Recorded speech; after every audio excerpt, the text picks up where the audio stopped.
สวัสดีครับวันนี้ผมจะมาสอนการทำเสียงช็อตไฟฟ้าด้วยโปรแกรม Ableton Live นะครับผมจะเป็นเสียงนี้นะครับ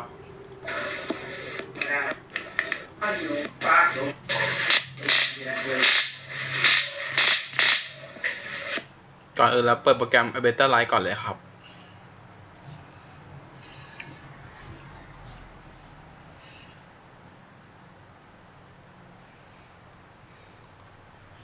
แล้วมาที่ Operator นะครับ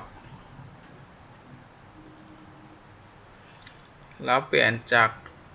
เวฟซินเป็นน้อยนะครับผมได้เสียงเราก็มาปรับ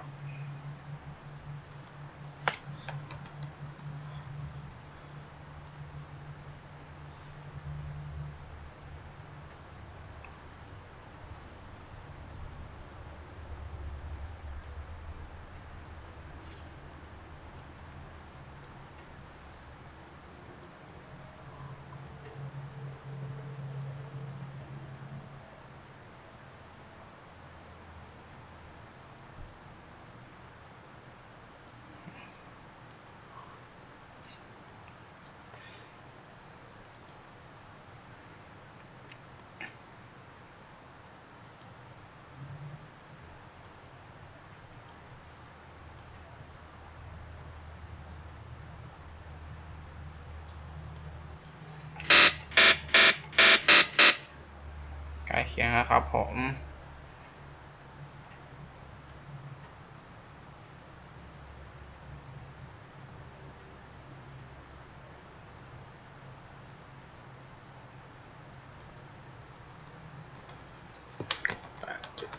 8.24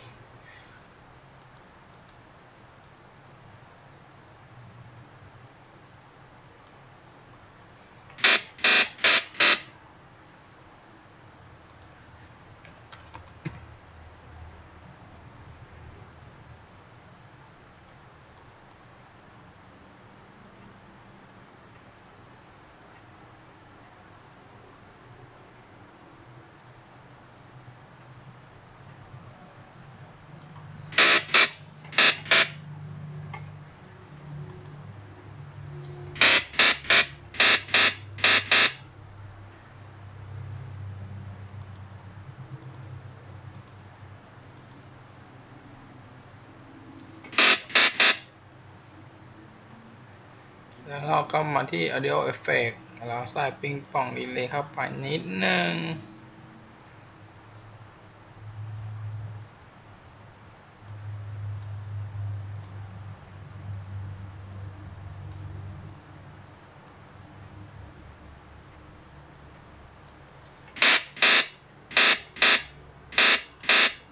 นี่นะครับเราจะได้เสียงช็อตไฟฟ้าครับ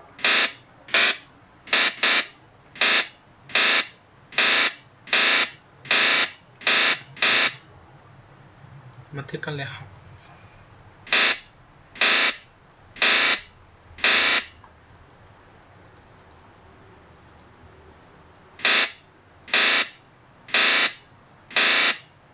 ครับแค่นี้เราได้เสียงช็อตไฟฟ้านะครับ